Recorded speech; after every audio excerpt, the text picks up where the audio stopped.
Hozirda butun dunyoda yashab qolish uchun qattiq kurash ketyapti desam ishonasizmi? Yirik davlatlar o'zini qo'shnisini bosib olish bilan ovora. Og'ir artilleriyadan kelgan o'qlar oqibatida hamma o'z uyini tashlab chiqib ketishga majbur bo'ladi. Shahar ko'chalari bo'lsa, tanib bo'lmaydigan ahvolga keladi. Bunaqa paytda tabiiyki siyosiy migrantlar ko'payib ketadi. Tabiiy ofatlar bo'lsa, umuman boshqa masala. UNICEF bolalar fondi ma'lumotlariga ko'ra, Afrikaning o'zida 2016-2021 yillar orasida 43 million bola o'z uyini tashlab boshqa joyga ko'chib ketishga majbur bo'lgan. Bunga Afrikadagi qum bo'ronlari va qurg'oqchilik sabab sifatida keltirilgan. Aynan shu sabab ekologik migrantlar ko'payadi. Endi bo'lsa tasavvur qiling, urushlarni to'xtatib bo'lmayapti. Tabiiy ofatlarni bo'lsa, oldini olishni ilojisi yo'q. Qat'adir zilzila, qat'adir vulqon otilyapti. Dunyoning eng qudratli davlatlari bo'lsa, butun yer sharini yo'q qilib yuborishi mumkin bo'lgan ana shu qizil tugmani bosish arafasida. Yer yuzi umuman yaroqsiz ahvoliga kelishi mumkin. Xo'sh, keyinchi? Butun dunyoda ham ekologik, ham siyosiy migrantlar soni milliard bo'lib ketadi. Xo'sh, keyinchi? Odamzod koinotdan boshqa sayyora izlab kosmik migrantga aylanadimi? Men bugun bekorga ustimga skafandr kiyib olmadim. Bugun sizlar bilan insoniyat kelajakda zabt etishi kutilayotgan Mars sayyorasi va unga ko'chib o'tish haqida gaplashamiz. Siz bo'lsa videoga like bosing, uni tagida kommentariya qoldiring. Bugun qisqa, lekin miyangizni portlatib yuboradigan faktlarga boy bo'lgan ko'rsatuv ko'rasiz. Qani ketdik.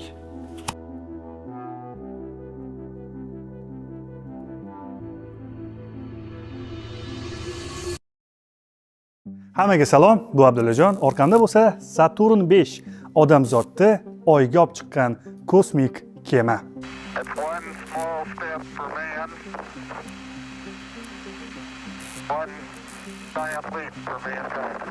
Bu hodisaga juda ko'pchilik ishonmaydi. Amerikaliklarning oyga parvozini juda ko'pchilik insoniyat tarixidagi eng katta fitnalardan bittasi deb hisoblaydi. Shu sababli ham bu voqeaga ko'pchilik ishonmaydi. Lekin koinotga aloqador bo'lgan, siz ishonishingiz qiyin bo'lgan boshqa faktlar ham bor. Bu Marsning birinchi surati. 1965-yil 14-iyulida Mariner 4 nomli fazo kemasi tarixda ilk bor Mars sayyorasini suratga oldi. Savol: bu surat Yerga qanaqa ko'rinishda kelgan deb o'ylaysiz? Miyangiz portlab ketadi. Raqamlar ko'rinishida. Har bir matematik raqamlar ma'lum bir ranglarni anglatadi. Uni shunchaki dekoderga o'tkazsangiz, shu raqam qanaqa rangga ko'rsatishini bilib olasiz. Lekin olimlar Marsning ilk suratini ko'rishga shu darajada oshiqganki, hattoki raqamlarni fotoga aylantiruvchi dekoderdan ham foydalanishmagan. Shaxsan o'zlari uni bo'yab chiqishgan. Tushunmoqsizlar, Marsning ilk suratini olimlar o'zlari chizib, unga rang berishgan va undan hayron qolishgan. Sababi o'sha kungacha olimlar Marsda hayot borligiga ishonishgan va ushbu suratdan juda ko'p narsani kutishgan. Lekin u yoqda 15 million kilometr cho'ldan boshqa hech nima ko'rinmagan. Faqat tosh va qum. Shu payt sizning miyangizga savol keladi. Nimaga olimlar Marsda hayot borligiga ishongan? Hozir bilib olasiz. Giovanni Schiaparelli boshchiligidagi olimlar guruhi Marsni o'rganishayotgan bir pallada sayyorani ustida kanallar borligini aniqlashgan va u yoqda sivilizatsiya borligiga ishonishgan. Bunga albatta ishonsa bo'ladi, chunki har qanaqa sivilizatsiya aynan suv atrofida qurilgan, suv atrofida paydo bo'lgan. Mariner 4 o'sha mashhur foto bilan birgalikda Mars sayyorasi yashash uchun mos emasligi, u yoqda radiatsiya kuchli ekanligini ko'rsatuvchi ma'lumotlarni ham Yerga yuboradi.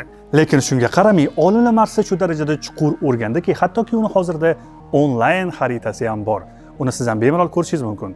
Saytda video havolasi tagida qoldiraman. Yarim asr davomidagi o'rganishlar Mars sayyorasiga qiziqishlarni yanada orttirdi va hozirgi kunda Marsga ko'chish rejasi chindan ham ko'rib chiqilyapti. Bunga asosiy sabab birinchi navbatda albatta qiziqish, lekin ikkinchidan biz yaqindagina 8 milliarddan oshdik. Odamzod texnologik revolyutsiyani boshdan kechiryapti. Bu bo'lsa o'z navbatida meditsina rivojlanishiga, insoniyat hayotini yengillashtirishga katta hissa qo'shgan. Aynan shart-sharoitlar yaxshilanib borgani uchun ham biz odamlar ko'payib ketdik. 8 milliard odam, 2000 dan oshiq millatlar, turli xil dunyoqarash va e'tiqod egalari. Biz hammamiz o'zimiz bilmagan holda yer sharini nobud qilish bilan faol shug'ullanyapmiz. Birgina plastik ko'za qancha uzoq vaqt davomida chirimasdan turish haqida mendan ham ko'proq ma'lumotga egasiz har holda. Shu payt savol tug'iladi: Yer shari o'zi 8 milliard aholini ushlab tura oladigan darajada kuchlimi? Ayniqsa klimatdagi bunaqa jiddiy o'zgarishlar oqibatida yaqin yarim asrda O'zbekiston ham va butun Yevropa qurg'oqchilikdan aziyat chekishi mumkin. Shu sababli ham odamzodi hozirda boshqa sayyoraga ko'chib o'tish va yashab qolish haqida o'ylab ko'ryapti. Agarda bu g'oyalar yaqin-yaqindagina paydo bo'lgan deb o'ylasangiz, adashasiz. Masalan, Jules Verne 1865-yilda yozgan kitobida koinotga chiqish g'oyalarini ilgari surgan. Shu kitob asosida 1902-yilda film ham tasvirga olingan.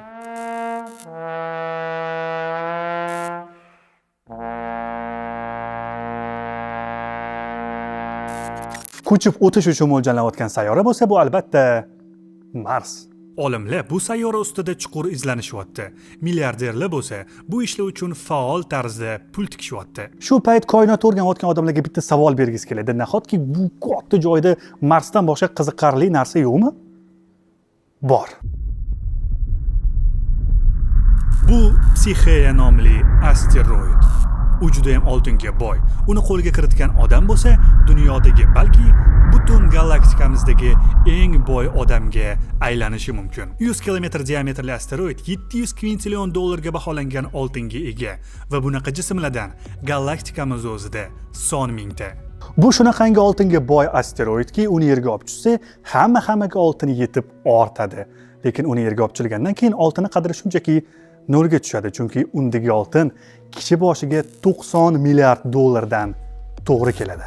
Yer uchun juda ham zarur bo'lgan narsalarning koinotdan tushishi xuddi shu narsalarning qiymatini shunchaki yo'q qilib yuborishi mumkin. Ko'rib turganingizdek, koinotdagi obyektlar juda ham qiziq, lekin ularni yerga olib tushish har doim ham yaxshi oqibatlarga olib kelmaydi. Menimcha olimlar o'shaning uchun ham koinotdan yerga ko'p narsa olib tushishmaydi, balki olib chiqishadi.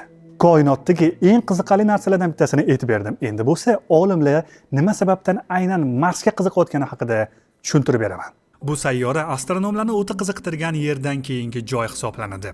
Mars bizning yer sharimizdan 2 barobar kichik, quruq va undagi kunlar biroz uzunroq.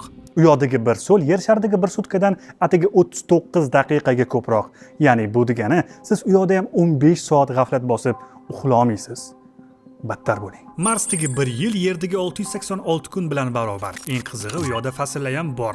Yozda maksimal +15 gradusgacha issiq bo'ladi. Qishda bo'lsa anomal darajada sovuq. Uni qutbida harorat -153 darajagacha tushib ketadi. Taqqoslashingiz uchun aytaman, Yer sharidagi eng sovuq ob-havo Antarktidada aniqlangan. 2018-yil aynan shu nuqtada harorat -98 bo'lgan. Tushunasiz, siz tom ma'noda xolodilnik ichida yashaysiz. Lekin anomal sovuqni boshdan kechirgan xalq sifatida biz u yoqda qiynalmaymiz. Hazillashdim.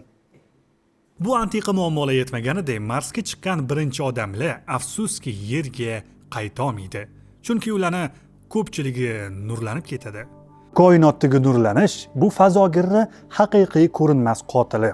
Bu ko'rinmas qotil shu darajada kuchliki, nurlangan odam nafaqat Yerga qaytolmaydi, balki Yerga qaytishga ulgurmaydi ham. Parvoz paytida odamlar shu darajada nurlanadiki, Yer sharida yashagan odam butun umri davomida ham shuncha nur qabul qilmagan bo'ladi. Xo'sh, Marsda bizani yana nimalar kutadi? Ayiqqa eslatib yuboruvchi joy, Smaylikka eslatib yuboruvchi Marsdagi boshqa nuqta va Olimp tog'i. Ma'lumotlarga ko'ra, u Quyosh sistemasidagi eng baland tog'.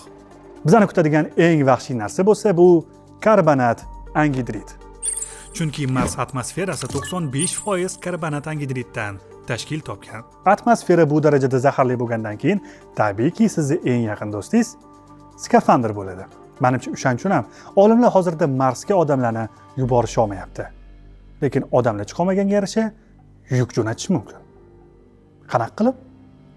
Hozir aytib beraman. Masalan, 1965-yilda Delta Y nomli raketani fazoga 1 kilogramm yuk olib chiqishi 178 ming dollarga baholangan. 2018-yilda Falcon Heavy kemasida 1 kilogramm yuk tashish narxi bo'lsa 1,5 ming dollarga to'g'ri kelgan. Lekin o'rtoqlar, biz Marsni ko'zlaganmiz. Xo'sh, Marsga 1 kilogramm yuk tashish qancha bo'ladi? Bu Perseverance. Mars kraterini o'rganish uchun yasalgan robot. Uni og'irligi 1 tonnadan biroz oshadi. Uni Marsga yetkazish narxi bo'lsa, diqqat, 2 milliard 800 million dollarga tushgan. Agarda xuddi mana shu narxi 1000 ga bo'ladigan bo'lsa, Marsga 1 kilogramm yuk olib chiqish narxini bilib olishimiz mumkin. Bu 2 million 800 ming dollar. Bu taxminan 140 ta sevimli Gentra avtomobili degani.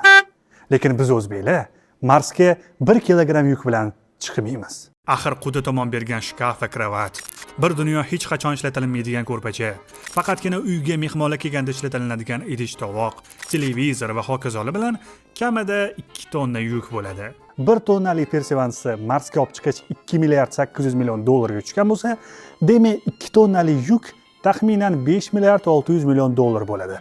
Va bu bor yo'g'i bitta oilaning yuki. Va bu hazil. Bu ma'lumotdan kelib chiqib aytish mumkinki, hozirgi kunda Marsga odamlarni ko'chirishga pul ajratish uncha odamni qo'lidan kelmaydi. Unda Oyga chiqaylik. To'g'rimi?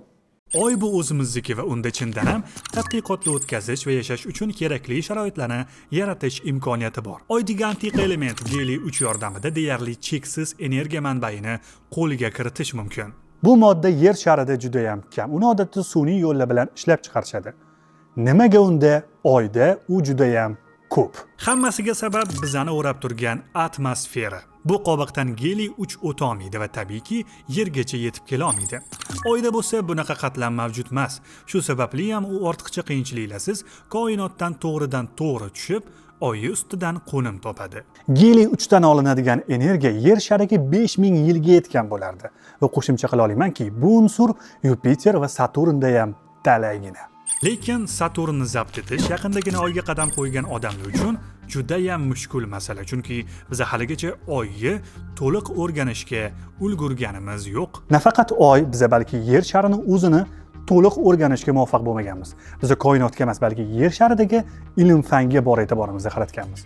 Olimlar texnologiyalar ustida ishladi, meditsina rivojlandi, insonlarning hayoti oldingidan ancha o'zgardi. Aynan shu faktorlarning evaziga ham odamlar soni ko'payib ketdi. Agarda rivojlanish bunaqa tempda davom etadigan bo'lsa, bu odamlarni saqlab turish uchun albatta joy topish kerak. Hozirgi kunda ekonomikasi rivojlangan mamlakatlar shu darajada ko'p narsa iste'mol qiladiki, agarda butun yer sharidagi davlatlar xuddi shunaqa ekonomikaga ega bo'lganda, hozirgi resurslar allaqachon tomon bo'lgan bo'lardi. Masalan, yer sharidagi har bitta davlatlar xuddi AQSh ekonomikasidagi bo'lganida, bizga xuddi shunaqa yer sharidan yana 5 ta kerak bo'lardi. Xuddi avstraliyaliklarda yashash imkoniyati bo'lsa, bizga yer sharidan yana 4 ta kerak. Rossiyada yashash uchun 3,5 ta yoki Germaniyada yashamoqchi bo'lsak, 3 ta qo'shimcha yer shari kerak bo'ladi.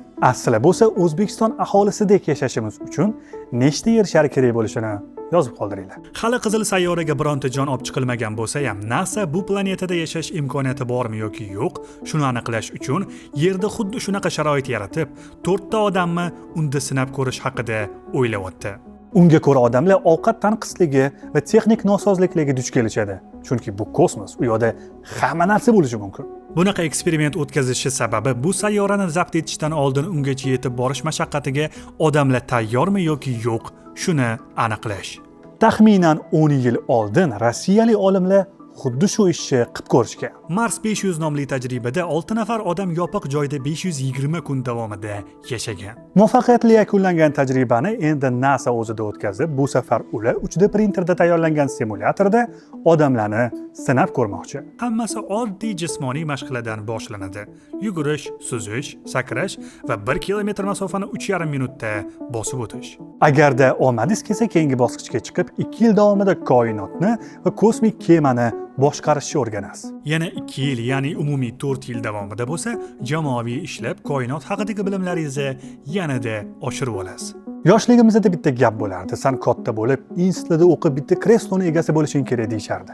Va mana 5 yillik kosmik tajriba va bilim, siz kosmik kema kreslosi egasi bo'lasiz. Yana bir qiziqarli tomoni shundaki, olimlar koinotga chiqadigan guruhlarda hazilkash insonlar bo'lishi kerakligini aytishyapti.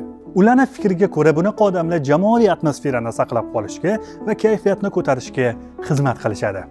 Xo'sh, O'zbekistondan kimni jo'natamiz? Mirshakar Fayzulloyev. Umuman olganda Marsga chiqish g'oyasi menga juda ham yoqib tushgan, chunki 4 yil avval u yerga chiqish uchun ko'ngillilar qatoriga qo'shilish maqsadida men onlayn ariza to'ldirganman. Lekin bu kompaniya bankrot bo'ldi. Ko'rib turganinglarda Marsga chiqish borgan sari qiyin bo'lib ketyapti. Lekin ishoninglar, biz hali u yoqqa qadam qo'yishga ulgurmasimizdan u yoqni chiqindi bilan to'ldirishga ulgurganmiz. 50 yildan beri o'rganilayotgan sayyoraga yerda ishlab chiqarilgan 18 ta qurilma qo'nishga muvaffaq bo'lgan. Ekraningizdagi fotolarda bo'lsa Marsga qo'ngan apparatlardan qolgan chiqindilar. Marsga qo'nishga muvaffaq bo'lgan qurilmalarning naq 9 tasi ishdan chiqishga ulgurgan va ularning umumiy massasi 7119 kilogramm. Bu sayyoraga hali odam oyog'i yetmasdan uni chiqindi bilan to'ldirishni boshlab bo'lganmiz. Shu sababli ba'zi olimlar odamlarni tabiatga zid yashovchi, mavjud va tartibli narsalarni buzuvchi kuch sifatida qarashadi. Ularning fikri bo'yicha, boshqa sayyorani zabt etgan odamlar xuddi shu sayyorani ham xuddi yer shari holatiga keltirishadi.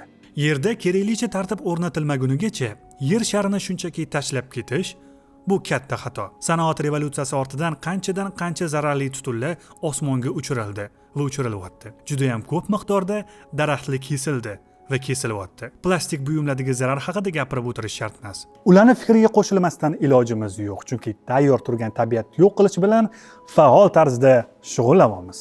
Haroratda ko'tarilib ketishi, qurg'oqchilik, okean sathi ko'tarilishi, jonivorlarni ov qilish oqibatida yoki tabiiy ofatlar oqibatida halok bo'lishi. Shuncha ish chiqib qo'yib, hamma narsani o'z joy-joyiga qo'ymasdan bo'pti endi, yaxshi qol yer sharida borish, bu haqiqiy xiyonatni o'zginasi.